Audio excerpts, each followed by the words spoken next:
अस्सलाम वालेकुम। Welcome to lecture number 7 of computer science.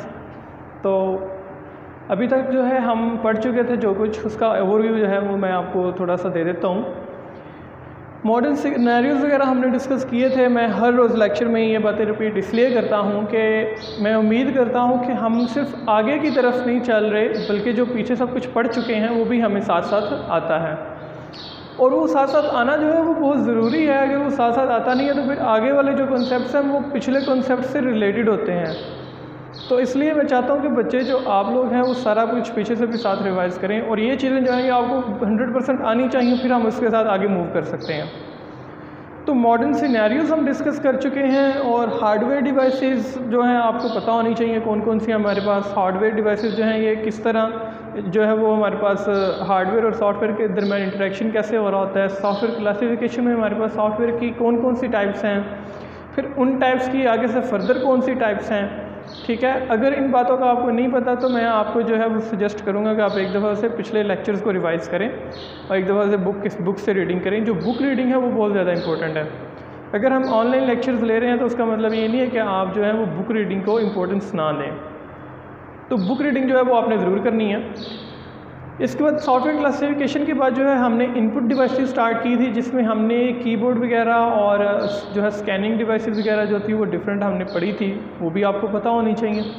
और उसके बाद जो है हम आउटपुट डिवाइसेस जो थे डिस्कस कर रहे थे, और आउटपुट डिवाइसेस में हम जो है वो कैथोड रे ट्यूब्स जो थी वो या फिर डिस्प्ले स्क्रीन्स जो थे वो हम डिस्कस कर चुके थे। डिस्प्ले स्क्रीन्स में हमने फिर देखा था कि हमारे पास फ्लैट पैनल स्क्रीन्स हैं और जो है वो CROs हैं, या CRO यानी कैथोड रे ऑसिलोस्कोप और कैथोड रे ट्यूब जो है ये सेम कंसेप्ट, एक ही चीज़ के दो नाम हैं।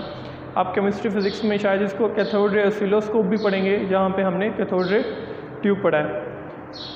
तो आज जो है हम अपनी आउटपुट डिवाइसेस में थोड़ा सा आगे मूव करते हैं, और आज हम देखेंगे हमारे पास आउटपुट डिवाइसेस में प्रिंटर्स भी मौजूद हैं।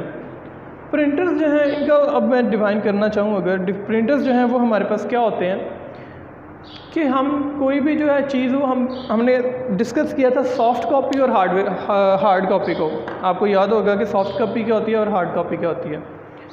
सॉफ्ट कॉपी को जब हमने हार्ड फॉर्म में जो है वो लेके आना होता है तो उसके लिए हमें किसी चीज़ की ज़रूरत है, और वो चीज़ जो है हमारे पास वो प्रिंटर है। अब प्रिंटर जो है ये कैसे एक सॉफ्ट कॉपी को हार्ड कॉपी में लेके आता है, ये जो है डिफरेंट मैकेनिज़म्स हैं, और हर प्रिंटर जो है वो किसी ना किसी मैकेनिज़्म को फॉलो करता है। तो हम जो है वो यहाँ पे देखेंगे कि हमारे पास कौन से प्रिंटर्स हैं, और जो है हमारे पास कौन से प्रिंटर्स जो हैं वो कौन से मैकेनिज़म्स को फॉलो करते हैं एक सॉफ्ट कॉपी को एक हार्ड कॉपी में कन्वर्ट करने के लिए। बेसिकली एक प्रिंटर का काम ये है कि उसने टेक्स्ट को या इमेजेस को जो है वो जो आपके पास सॉफ्ट फॉर्म में मौजूद हैं उनको पेज के ऊपर उन्होंने प्रिंट करवा के देना है, यानी कि पेज के ऊपर उन्होंने शो करवाना है। तो आउटपुट वो आपको दे रहे हैं, तो इसलिए हमारे पास ये आउटपुट डिवाइस है। और प्रिंट ये कर रहे हैं, यानी कि प्रिंट और प्रिंटर तो काफ़ी आम लफ्ज़ हो चुके हैं, लेकिन बेसिकली ये कर क्या रहे हैं, बेसिकली ये कर यही रहे हैं कि वो सॉफ्ट कॉपी को हार्ड कॉपी में कन्वर्ट कर रहे हैं। अब इनके मैकेनिज्म जो हैं उनको डिस्कस अगर करें तो आप देख सकते हैं कि मैंने डिफरेंट टाइप्स यहाँ पे लिखी हुई हैं। हमारे पास इम्पैक्ट प्रिंटर्स हैं और नॉन इम्पैक्ट प्रिंटर्स हैं। ज़ाहिर सी बात है, अगर इम्पैक्ट प्रिंटर्स और नॉन इम्पैक्ट प्रिंटर्स जो है वो नाम से भी ज़ाहिर, एक बात ये है कि हर चीज़ जो है वो अपने नाम के अंदर अपनी पूरी डेफिनेशन जो है वो रखती है। अगर हम उसको समझ सकें तो वो समझना बड़ा ज़रूरी है। अब देखें, अगर पहला नाम हम देखें इम्पैक्ट प्रिंटर्स, तो क्या इससे समझ आती है। इम्पैक्ट यहाँ जहाँ पे कोई चीज़ जो है वो किसी से टच हो रही है, इम्पैक्ट कर रही है, ठीक है, तो उसके लिए हम कहेंगे इम्पैक्ट प्रिंटर्स। यानी कि ऐसे प्रिंटर्स, इम्पैक्ट प्रिंटर्स ऐसे प्रिंटर्स हैं जिनमें जो हमारे पास कोई भी ऐसी कोई चीज़ जो है प्रिंटिंग के लिए वो पेपर को टच करके प्रिंट करवा रही होती है। ठीक है, कोई भी प्रिंटिंग डिवाइस जो होती है, अब बेशक वो प्रिंट हैमर हो सकता है या फिर डिफरेंट वो मैकेनिज़म्स देखेंगे। वो हर इम्पैक्ट प्रिंटर्स की भी अगर टाइप है वो देखेंगे कि उसमें क्या क्या कुछ आता है। तो वो जब इम्पैक्ट हैमर वगैरह या फिर प्रिंट हैमर वगैरह जब पेज के साथ ऐसे टच करते हैं उसको, तो वो जो है वो टेक्स्ट या फिर जो भी इमेज होती है वो उसके ऊपर पेज के ऊपर जो है वो प्रिंट हो जाती है। तो इसके लिए हम इसको इम्पैक्ट प्रिंटर्स बोलते हैं। अब इम्पैक्ट प्रिंटर्स के भी आगे से मैकेनिज़्म जो हैं वो सेपरेट है और वो डिफरेंट है। उनमें से हम देखें, सबसे पहले हमारे पास जो है वो मौजूद है डॉट मैट्रिक्स। डॉट मैट्रिक्स हमने पहले भी एक बार डिस्कस किया था, लेकिन वो बस एक कॉन्सेप्ट का नाम है। डॉट मैट्रिक्स जहाँ पे भी कोई इमेज जो है वो या फिर कोई भी प्रिंट ऐसे आ रहा है जिसको जो है वो डॉट्स की फॉर्म में हम दे रहे हैं और बाद में क्या है कि वो एक पूरी इमेज बन जाती है, तो उसको हम डॉट मैट्रिक्स बोलते हैं। तो डॉट मैट्रिक्स में क्या होता है हमारे पास, डॉट मैट्रिक्स में हमारे पास जो है वो, इसका अब आपने याद रखना कि हमारे पास छोटी छोटी पिन्स मौजूद होती हैं। ये पिन्स ऐसे मौजूद हैं, वो पिन्स जो हैं वो डिफरेंट हो सकती हैं। इधर मैंने लिखा हुआ है कि 9 भी हो सकती हैं, 18 भी हो सकती हैं और 24 भी हो सकती हैं। जो वो पिन्स हैं, हर पिन के साथ जो है वो कोई ना कोई कैरेक्टर होता है या इमेज का कोई ना कोई पार्ट मौजूद होता है। जब वो पिन जो है इम्पैक्ट करती है पेपर के साथ, तो उधर उसका जो प्रिंट है वो उधर वहाँ पे बन जाता है। तो जो इससे हम ये समझ सकते हैं कि जो 9 पिन्स वाला हमारे पास जो है वो डॉट मैट्रिक्स प्रिंटर होगा, जिसमें 9 पिन्स होंगी, यानी कि उसकी क्वालिटी लो होगी क्योंकि वो 9 पिन्स जो है वो यूज़ कर रहा है, और वो स्लो भी होगा क्योंकि वो 9 पिन्स यूज़ कर रहे हैं इमेज को या टेक्स्ट को लिखने के लिए। हर पिन जो है उसके ऊपर क्या है, एक कैरेक्टर मौजूद होता है या फिर इमेज का एक पिक्सल मौजूद होता है, आप ऐसे इसको कह सकते हैं। अब ये जो है पिन हेड बना होता है और पिन हेड के ऊपर पिन्स लगी होती हैं। जैसे ही वो पिन हेड जो है वो ऐसे पेपर के ऊपर आता है और उसको इंस्ट्रक्शन मिलती है कि ये पार्ट जो है ये प्रिंट करवाना, तो वो उसको पिन हेड को जो है पुश करता है और वो ऐसे टच करता है और वो उधर वहाँ पे प्रिंट हो जाता है। तो हमारे पास ये 9, 18 और 24 पिन हेड जो है, पिन जो हैं, ये हमारे पास पिन हेड मौजूद हैं। इसमें से जो 24 है वो हमारे पास सबसे हाई क्वालिटी जो है वो हमें देता है, वो अच्छी रेजोल्यूशन हमें देता है, प्रिंट क्वालिटी जो है उसकी बहुत अच्छी होती है। अब आगे जो है हमारे पास वो डेजी व्हील प्रिंटर है। डेजी व्हील प्रिंटर से क्या है कि व्हील, अब डेजी से क्या मुराद है हम वो भी देखते हैं, और व्हील से क्या मुराद है। व्हील का तो सबको पता होगा ना कि व्हील कोई भी ऐसी चीज़ जो कि गोल एक टायर की तरह बनी हुई है, टायर का आप समझ सकते हैं, कोई भी गोल चीज़ जो है उसको हम व्हील का कह सकते हैं। अब डेजी व्हील में हमारे पास जो है वो छोटे छोटे पेटल्स की सीरीज़ होती हैं। डेजी हमारे पास एक फ्लावर भी है और वो फ्लावर के जो है पेटल्स होते हैं। तो इसमें जो है वो व्हील के अराउंड जो है वो पेटल्स लगे होते हैं, इसलिए उन्होंने ना उसको कहा हुआ है वो कुछ जो है वो कुछ थोड़ा वो जो सिमिलर होते हैं डेजी के पेटल से, तो इसलिए उन्होंने इसको डेजी व्हील जो है वो प्रिंटर का नाम दे दिया। अब वो हर पेटल के ऊपर कोई ना कोई करैक्टर मौजूद होता है। अब वो व्हील है, ऐसे वो गोल व्हील है और उसकी साइड्स पे जो है हमारे पास क्या है, मैं इधर अगर बना के उसको थोड़ा सा, अब वो एग्जैक्ट ऐसे तो नहीं है क्योंकि प्रिंटर के अंदर वो मैंने खुद भी नहीं देखा, लेकिन उसके अंदर ऐसे करके वो व्हील बना हुआ है और ऐसे करके उसके ऊपर वो बने हुए हैं, पेटल्स बने हुए हैं। हर पेटल जब ये ऐसे को रिवॉल्व करता है, जब ये ऐसे रिवॉल्व करता है तो ये फॉर एग्जांपल ये पेटल अब आगे आ जाएगा जब, तो इसको जब अगर ये हमने इसके ऊपर जो कैरेक्टर है उसको प्रिंट करवाना है तो इसको पुश किया जाएगा और वो ऐसे एक पेज जो है उसके ऊपर ये प्रिंट हो जाएगा। इसी तरह ये जो है ये पेटल जैसे जैसे मूव करता जाएगा तो वो डिफरेंट कैरेक्टर्स जो हैं वो आगे आगे आते जाएंगे। जो कैरेक्टर प्रिंट करवाना होगा उस कैरेक्टर के ऊपर पुश करेंगे और वो क्या है कि कैरेक्टर जो है वो कैरेक्टर प्रिंट हो जाएगा। इसी तरह इमेजेस जो हैं वो भी इसी तरह प्रिंट हो जाएंगे। इमेजेस के जो पिक्सेल्स वगैरह हैं वो हमारे पास इस तरह मौजूद होते हैं। अब अगर इन दोनों को कंपेयर किया जाए, डॉट मैट्रिक्स को और डेजी व्हील को, तो जो डेजी व्हील है ये हमें क्वालिटी, प्रिंटिंग की क्वालिटी बहुत अच्छी देता है। इसकी प्रिंटिंग की क्वालिटी जो है वो डॉट मैट्रिक्स से बहुत बेहतर है क्योंकि इसमें छोटी छोटी पिन्स की बजाय बड़े बड़े पेटल्स हैं जो कि प्रिंट क्वालिटी ज़ाहिर सी बात अच्छी दे रहे हैं। लेकिन क्योंकि वो व्हील ऐसे घूम रहा है और हर कैरेक्टर के लिए उसको अलग से अगला कैरेक्टर फॉर एग्जांपल उसने प्रिंट करवाना है तो उसको दोबारा से घूम के वो प्रिंट करना पड़ेगा। अब फॉर एग्जांपल इसके बाद उसने ये वाला प्रिंट करवाना है तो ये वाले सारों को जितने भी इनको पहले रिवॉल्व करना पड़ेगा, फिर इसकी बारी आएगी प्रिंट होने के लिए। जबकि जब पिन्स वाले हैं तो वो पिन्स सारी की सारी मौजूद हैं, जहाँ पे भी उसने प्रिंट करवाना है उसको पुश करेगा वो प्रिंट हो जाएगा। तो इससे हम ये अंदाज़ा लगा सकते हैं कि जो डेजी व्हील प्रिंटर है ये थोड़ा स्लोअर है डॉट मैट्रिक्स से, यानी कि डॉट मैट्रिक्स जो है वो वैसे थोड़ा सा तेज़ है प्रिंटिंग में, लेकिन उसकी इतनी ज़्यादा रेजोल्यूशन अच्छी नहीं है। और जो हमारे पास डेजी व्हील है उसकी रेजोल्यूशन अच्छी है लेकिन वो स्लो है। हर चीज़ के एडवांटेज और डिसएडवांटेज तो होते ही हैं। अब आगे हमारे पास जो है वो लाइन प्रिंटर है। लाइन प्रिंटर जो है ये इम्पैक्ट प्रिंटर की सबसे बेस्ट फॉर्म मानी जाती है। वो किस लिए कि इसमें हमारे पास कोई पिन्स या पेटल्स नहीं होते। नाम से भी जाहिर है कि लाइन कोई ना कोई लाइन होती है या फिर कोई ऐसी चीज़ होती है जिससे पूरी लाइन जो है करैक्टर्स की हम वो प्रिंट करवा सकते हैं। यानी कि उसमें मैंने कहा हम करैक्टर पे करैक्टर कोई चीज़ प्रिंट करवा रहे होते हैं और यहाँ पे हम पूरी की पूरी लाइन जो है वो एक टाइम पे प्रिंट करवा सकते हैं। फिर यहाँ पे क्वेश्चन आ सकता है कि वो लाइन कितने करैक्टर्स की होती है, क्योंकि हर लाइन डिफरेंट होती है। आप अगर अपनी नोटबुक पे देखें तो आपने जो एक लाइन लिखी हुई है वो जो है वो लाइन 50 वर्ड्स की भी हो सकती है, वो लाइन 10 की भी हो सकती है, वो लाइन 30 की भी हो सकती है। तो वो लाइन जो है वो डिफरेंट हो सकती है। तो यहाँ पे फिर ये क्वेश्चन आ जाता है कि वो लाइन जो लाइन प्रिंटर है वो लाइन जो प्रिंट करवा रहा है उसका क्या साइज़, उसका लाइन के करैक्टर्स का क्या नंबर क्या होगा।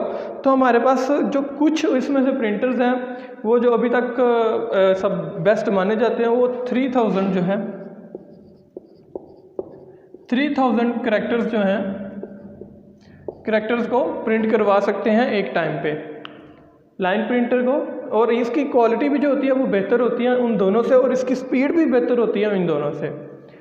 तो लाइन प्रिंटर जो है, हम अब इन तीनों का अगर कंपैरिजन करें तो हमारे पास इम्पैक्ट प्रिंटर ऐसा प्रिंटर है जिसमें कोई चीज़ जो है वो टच करती है पेपर के साथ और प्रिंट आता है। और हमारे पास फिर इसकी 3 टाइप्स हैं, डॉट मैट्रिक्स है, Daisy wheel dot matrix printer है, डेजी व्हील प्रिंटर है और लाइन प्रिंटर है। लाइन प्रिंटर जो है वो सबसे फास्टेस्ट है और सबसे अच्छी रेजोल्यूशन देता है और वो एक टाइम पे 3000 करैक्टर्स को प्रिंट करवा सकता है। जबकि जो है वो डेजी व्हील थोड़ा स्लो है, रेजोल्यूशन उसकी डॉट मैट्रिक्स से अच्छी है लेकिन स्लो है और एक टाइम पे एक ही करैक्टर को प्रिंट करवा सकता है। और डॉट मैट्रिक्स प्रिंटर भी एक टाइम पे एक ही करैक्टर को प्रिंट करवा सकता है लेकिन उसकी स्पीड थोड़ी तेज़ है लेकिन उसकी रेजोल्यूशन अच्छी नहीं है। तो लाइन प्रिंटर जो है वो हमारे पास बेस्ट प्रिंटर है। इसके बाद जो अब हमारे पास अगर आप देखें तो ऑप्शन आ जाती है इसकी नेक्स्ट अब हम चलते हैं नॉन इम्पैक्ट प्रिंटर्स की तरफ। नॉन इम्पैक्ट प्रिंटर्स जो हैं, अब दोबारा फिर वही बात आ जाती है कि नाम के अंदर डेफिनेशन जो है वो मौजूद है कि इम्पैक्ट का मतलब है कोई ना कोई ऐसी चीज़ जो इम्पैक्ट कर रही है। नॉन इम्पैक्ट मतलब कि जो इम्पैक्ट करने के बगैर ही प्रिंट करवा रही है। तो अब इसमें कोई ऐसी चीज़ नहीं है कि जो पेपर के साथ टच हो, ठीक है, ज़रूरी नहीं है और चीज़ पेपर के साथ टच हो, बस वैसे ही प्रिंट हो जाएगा। तो अब इसमें ये कंफ्यूज नहीं होना कि प्रिंटर में हम तो जब भी देखते हैं प्रिंटर के अंदर से पेज निकलता है तो वो उसके साथ तो टच हो रहा होता है प्रिंटर के साथ ही।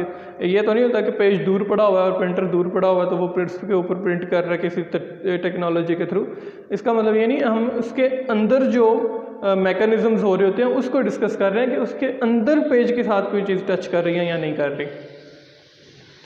तो नॉन इम्पैक्ट प्रिंटर्स में भी हमारे पास 3 टाइप्स हैं। सबसे पहले लेज़र प्रिंटर है। लेज़र प्रिंटर काफ़ी कॉमन है और आपने अक्सर देखा भी होगा कि आजकल जो ज़्यादातर फ़ोटोकॉपियर्स हैं वो भी इसी जो है वो लेज़र टेक्नोलॉजी के थ्रू ही काम करते हैं। आपने देखा होगा अक्सर जब वो प्रिंट करवाने अगर आप गए हो तो आप पेज जब प्रिंटर के अंदर रखते हैं और वो फ़ोटोकॉपियर के अंदर रखते हैं और उसको ऐसे करता है और जब दोबारा उठाता है तो ग्रीन कलर की वो जो लेज़र लाइट है वो इस तरह मूव करती है। अगर वो ज़्यादा जल्दी उसको ऊपर कर दे तो वो क्या करती है, वो लेज़र लाइट जब मूव करती है तो वो पेज को स्कैन कर रही होती है। तो अब लेज़र जो है वो क्या कर रहा होता है, वो हमें एक डॉट मैट्रिक्स जो है उसकी फॉर्म में उसने प्रिंट करना होता है। उसने जितने भी जब वो स्कैन करता है जितने भी वर्ड्स हैं उसने वर्ड टू वर्ड जो है उनको उठा लेना है। उसने सारे वर्ड्स को, यानी कि डॉट मैट्रिक्स है ना, जैसे ये समझ लें कि हमारे पास एक मैट्रिक्स है और ये सारा डॉट्स के साथ फिल्ड है और ये डॉट्स काफ़ी ज़्यादा हैं, क्लोज हैं। अभी तो चल मैं बड़े बड़े बना रहा हूँ ना और दूर दूर बना रहा हूँ, तो आप समझें कि ये काफ़ी ज़्यादा हैं और ऐसे साथ साथ मौजूद हैं। तो उसने ऐसे करैक्टर्स को उठा लेना सबको और दोबारा उसने उनको जब कहीं नई जगह पे जाना तो उसने उधर चुप करके उधर प्रिंट करवा देना है। अब इसके लिए हमारे पास जो है वो इसकी जो इमेज भी बुक में दी हुई है, आप अगर देखेंगे तो हमारे पास इसमें ड्रम बना होता है। इसमें हमारे पास ड्रम होता है एक, और इसमें हमारे पास जो है वो एक मैग्नेटिकल इंक होती है जिसको हम टोनर भी बोलते हैं। अब वो जब वो सारे ये जो डॉट मैट्रिक्स है इसको जो डॉट्स मैट्रिक्स के थ्रू जब वो करैक्टर्स उठा लेता है तो वो जो ड्रम है उसके ऊपर जो है वो उसको पेस्ट करवाता है और वहाँ पे जो इंक जो होती है हमारे पास या टोनर जो होता है वो वहाँ पे मौजूद होता है और वो जब पेज उसके ऊपर से ऐसे रोल करता है तो वो उसके ऊपर जो है वो सारे का सारा जो है वो कॉपी कर देता है या प्रिंट कर देता है। तो इस तरह हमारे पास ये लेज़र प्रिंटर काम कर रहा होता है। इसके बाद अगर हम देखें तो हमारे पास इंकजेट प्रिंटर मौजूद है। इंकजेट प्रिंटर अब क्या कर रहा होता है, इंकजेट प्रिंटर जो है उसके अंदर नोजल्स बनी होती हैं छोटी छोटी, और उसके अंदर जो जिस तरह हमने लेज़र प्रिंटर में कहा कि हमारे पास क्या है, हमने देखा कि हमारे पास टोनर होता है, तो जब इसमें क्या होता है कि टोनर की बजाय टोनर तो इसमें भी होता है लेकिन वो किसी ड्रम के थ्रू नहीं आ रहा होता, वो जो छोटे छोटे नोजल्स होती हैं उसके अंदर मौजूद होता है और वो स्प्रे उससे किया जाता है।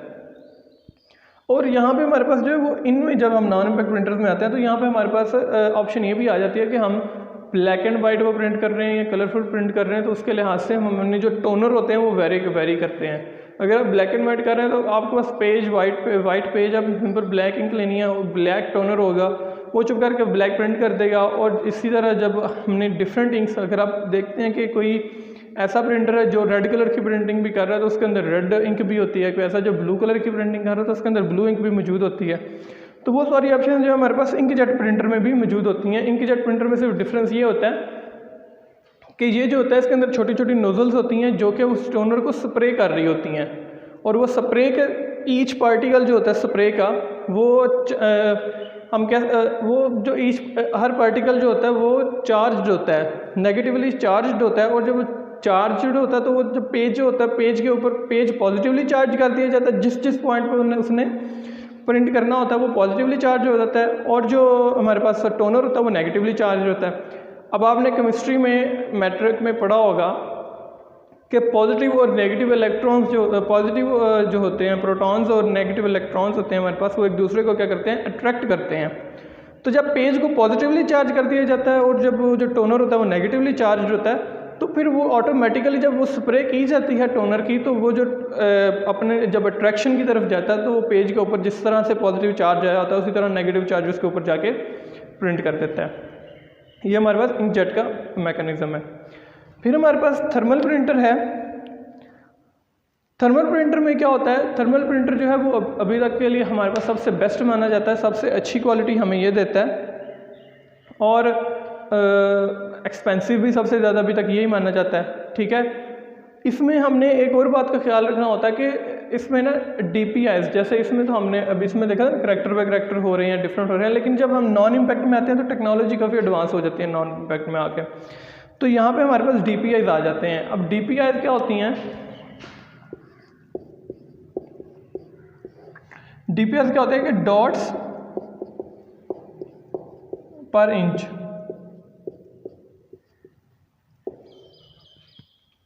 डॉट्स पर इंच से क्या मुराद है कि एक छोटा समझ लें कि ये 1 इंच एरिया है और इसके अंदर डॉट्स जो हैं ये कितने लगाए जाएंगे ये वेरी करते हैं, और ये डॉट्स पर इंच इसको हम DPI बोलते हैं। तो जिस प्रिंटर का जितना DPI रेट जो है वो ज़्यादा होगा उसकी उतनी रेजोल्यूशन अच्छी होगी, लेकिन ज़ाहिर सी बात है वो उतना टाइम भी ज़्यादा लेगा। तो अभी तक हमारे पास जो सबसे बेस्ट माना जाता है वो 300 to 1200 जो है वो DPI देते हैं प्रिंटर्स।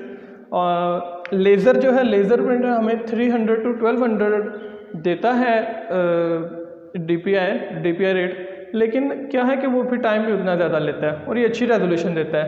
जबकि इंकजेट प्रिंटर जो है, इंकजेट प्रिंटर अगर आप देखेंगे तो इंकजेट प्रिंटर जो है वो हमें 300 to 720 या 760 अराउंड बोर्ड बुक में आपने जब रीडिंग करेंगे तो देखेंगे कि 760 जो है वो DPI देता है। और ये आपने बेशक उसको अंडरलाइन कर लें और ये आपने याद रखने हैं, अक्सर MCQs वगैरह के लिए ये इंपॉर्टेंट होते हैं कि जो है हमारे पास जो इंकजेट प्रिंटर है वो हमें कितने DPI की रेजोल्यूशन दे रहा होता है, उसका DPI रेट क्या है, या फिर इसी तरह लेज़र है जो इसका रेट क्या है।